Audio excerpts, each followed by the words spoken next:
सियाराम, हर हर महादेव। मैं पंडित प्रदीप मिश्रा कानपुर से। मैं आज ये वीडियो लेकर के इसलिए आया हूँ, जो लगातार हम लोग सोशल मीडिया पर देख रहे हैं। बहुत बड़ा विवाद चल रहा है इस समय, और कोई विवाद नहीं है, लेकिन विवाद को उसको रूप दिया जा रहा है कई लोगों के द्वारा। हमारे परम पूज्य परम श्रद्धेय श्री स्वामी प्रेमानंद जी महाराज वृंदावन वाले,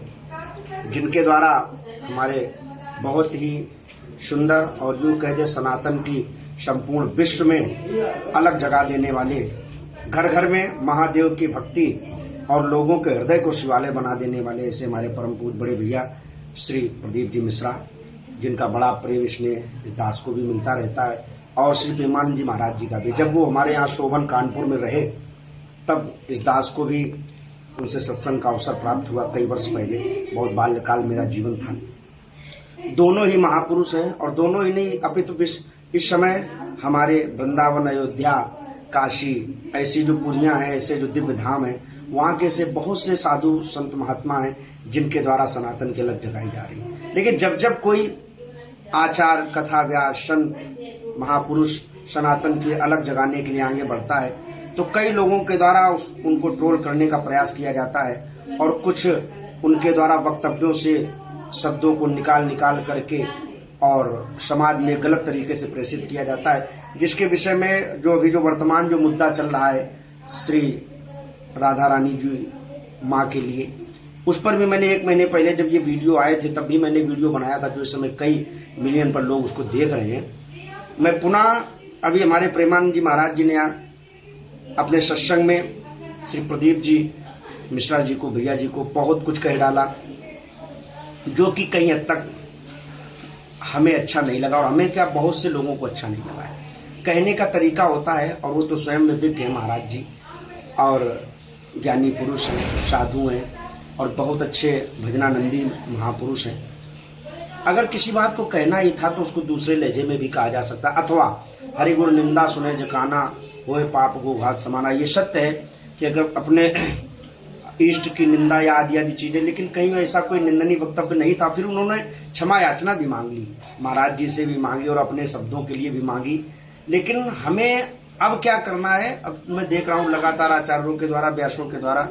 ऐसा लगातार टिप्पणी की जा रही, कहीं प्रेमानंद जी महाराज जी पर और कहीं हमारे श्री भैया जी पर। तो हम ये चाहते हैं कि हम आप आपस में, वैसे भी हम लोग देख रहे हैं क्या स्थिति बनती चली जा रही हिंदुओं की और सनातन धर्मावलंबियों की, कि लगातार जिस सरकार पर भी हम भरोसा कर रहे थे, उसको भी निराशा प्राप्त हो गई हिंदुओं से। तो हम कहाँ जाने वाले भाई? हम लोगों को चाहिए कि सामंजस्य बनाए, एक दूसरे से मैत्री भाव करके इस धर्म को आगे की ओर बढ़ाएं, न कि एक दूसरे पर टीका टिप्पणी शुरू करें। अभी फिर आज एक वीडियो आ गया ब्रज से, बहुत अच्छे कथा व्यास है श्री मृदुल कांत जी महाराज, उन्होंने डाल दिया कि प्रदीप जी मिश्रा बोल रहे हैं कि वो सब हिंसा शुरू हो गए। अरे कहने का वक्तव्य पहले हम आप सुनते नहीं, या कई बार ऐसा होता कोई व्यक्ति कुछ कह रहा है और सुनने वाले को दूसरे एंगल से उसको समझ में आता है, या हम जिसके प्रति जिस भावना से सुन रहे हैं हमें वैसे ही उससे भावना प्रतीत होती है। तो हम आदरणीय मधुरकांत भैया जी से भी कहेंगे कि ये समय लड़ने का नहीं है, ये समय विचार मंथन करके हम सभी को एकाग्र और हम सभी को एकीभूत होने का समय है। हम सभी सामंजस्य बना करके इस धर्म को आगे ले जाएं, न कि एक दूसरे पर आरोप प्रत्यारोप लगाएं, पहली बात। और दूसरी बात, वर्तमान की समय की ये स्थिति है कि जब जब कोई सनातन धर्म के लिए आगे बढ़ता है, तो बहुत से ऐसे तथाकथित लोग हैं जो इसी फिराक में रहते हैं कि कोई भी पॉइंट निकले, कोई भी कमी निकले, और हम उनकी छवि को धूमिल करें। जैसे हमारे आदरणीय देवकी नंदन भैया जी, जिन्होंने सनातन के अलग पूरे विश्व में जलाई और जगा दी, और उनके द्वारा घर घर में भगवान लड्डू गोपाल आज जो पूजे जा रहे, वृंदावन में जो लोगों की भीड़ लग रही है, कहीं न कहीं हद तक धरातल बनाने का श्रेय मैं श्री देवकी नंदन भैया जी को देता हूँ। उनके लिए कई विद्वान महापुरुष कहने लगे वो श्लोक नहीं बोलते, ये नहीं करते, वो नहीं करते। अरे मेरे भैया, सनातन धर्म को आगे बढ़ाने का काम कर रहे हैं, और दुनिया में कोई परिपूर्ण नहीं है, केवल सिवाय उस परमात्मा के। पूर्णमदः पूर्णमिदं पूर्णात् पूर्णमुदच्यते पूर्णस्य पूर्णमादाय पूर्णमेवावशिष्यते। भगवान के सिवा कोई दुनिया में पूर्ण नहीं, सबका ज्ञान कहीं न कहीं हद तक फीका है। अमृताचार्य जी महाराज जी, जो कि लगातार धर्म की डंका को बजा रहे हैं, उनको भी लोगों ने ट्रोल किया कुछ दिन पहले। तो ये चीजें चिन्ह, और इसमें हमारे अपने ही लोग हैं, अपनी अपनी वैधता को दिखाने के लिए, अपनी अपनी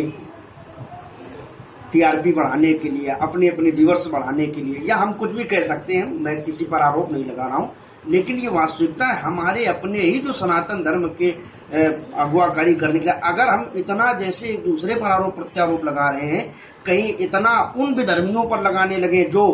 उस संसद में बैठ करके और वहां पर जाकर के रामायण के पन्ने फाड़ देते हैं, रामायण पर काल्पनिक रामायण पर कहते हैं चौपाई बदल दो, ऐसे लोग, उन पर कोई टिप्पणी नहीं आई। अरे किसी के द्वारा अगर कोई वक्तव्य निकल गया है तो वो अगला व्यक्ति क्षमा याचना भी कर रहा है, तो हम आपको चाहिए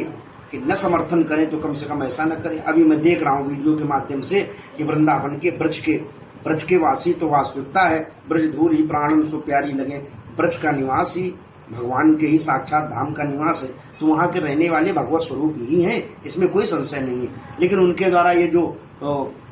पुतला जलाया गया, चप्पलबाजी और जूताबाजी जो कर रहे थे फोटो इत्यादि पर, ये कहीं हद तक अच्छी बात नहीं। इससे समाज में इतना गलत मैसेज जा रहा है कि लगातार आप अगर कमेंट पढ़ेंगे समाज में तो अन्यत्र जो पंथ मजहब वाले लोग हैं वो कहते देख लो इन आचार्यों को, देख लो इन कथा व्यासों को, देख लो इन महापुरुषों को जिनको लोग कहते हैं, उनके ये हालात हैं कि आपस में ही सामंजस्य नहीं बना पा रहे। तो मैं हाथ जोड़ करके समस्त ब्रजवासी, समस्त साधु, महापुरुष, ब्राह्मण, आचार्य, जितने भी सनातन धर्म से जुड़े हुए लोग हैं, मैं उनसे कहूंगा कि आपस में खींचतान बंद करके हम आप एक दूसरे का समर्थन करें। अगर कोई गलत है तो उसको समझा करके दूसरे तरीके से समझाने का, सार्वजनिक तरीके से नहीं है। और ये होता है जब भी कोई शिष्य हमारा कोई भी शिष्य हो और गुरु जब उसको समझाता है तो अगर उसकी गलती को समझाता है तो एकांत में, और पढ़ाई करता है तो समाज में। ये सूत्र सभी जानते हैं कि जब गुरु अपने शिष्य को समझाता है, किसी गलती को लेकर के डांटता है या समझाता है तो एकांत में ले जाता है, और अगर किसी शिष्य की पढ़ाई करता है तो समाज में करता है, जिससे उसका उत्साहवर्धन हो और कहीं भी उसको मलालता महसूस न हो। तो मैं यही हाथ जोड़ के सबसे निवेदन करता हूँ, आप सभी लोग कृपया करके एक दूसरे की टांग खींचना बंद कर दीजिए, क्योंकि बहुत ही विलक्षण समय चल रहा है इसमें, जिन पर हम पूरा वो लिए बैठे थे कि हमारी सरकार बनेगी, ये होगा वो होगा, वो कहाँ हालात पहुंच गए हैं। अभी हमारे पूज्य बागेश्वर महाराज जी जब सनातन की अलग जगाने के लिए देश विदेश तक झंडा गाड़ रहे हैं तो उनके पीछे भी कुछ लोग लग गए, और इन सभी संत महापुरुषों का इस दास को भी सानिध्यता प्राप्त है बड़ी नजदीकियों से। तो मैं तो यही कहूंगा, मैंने सबको देखा है, सबके अंदर बड़ी सरलता, सहजता, सौम्यता है, और धर्म के प्रति अपनी अपनी पकड़ है। अपने अपने तरीके से, अपने अपने मार्ग से हम लोगों को परमात्मा की ओर ले जाने का प्रयास कर रहे हैं। इसलिए मैं इन शब्दों के साथ आप सभी से निवेदन करता हूं कि हम आप सभी संत महापुरुष, ब्राह्मण, आचार्य जो भी हैं, इस धर्म, सनातन धर्म से जुड़े हुए जितने भी लोग हैं, वो कृपया करके इस तरीके के खींचतान बंद करें और धर्म के लिए आगे बढ़े। अगर उन्होंने क्षमा मांग ली है तो ब्रजवासियों से भी चाहेंगे कि आप लोग भी क्षमा करें, और या ऐसा कोई वक्तव्य जो व्यासपीठ पर हमारे बैठने वाले जो महापुरुष हैं, जो जिनको इस समय वर्तमान में मैं भी व्यासपीठ पर बैठता हूं, लेकिन बहुत से ऐसे जो इस समय हाईलाइट वक्ता हैं, जिनको हम कह दें तमाम चैनल के माध्यम से देश विदेश तक उनको सुनते हैं, वो थोड़ा सहज करके और संभल करके अपनी वाणी का प्रयोग करें, जिससे समाज में गलत मैसेज न जावे। इन्हीं शब्दों के साथ मैं आप सभी को बारम्बार प्रणाम करता हूँ। जय सनातन धर्म, जय सनातन धर्म, हर हर महादेव।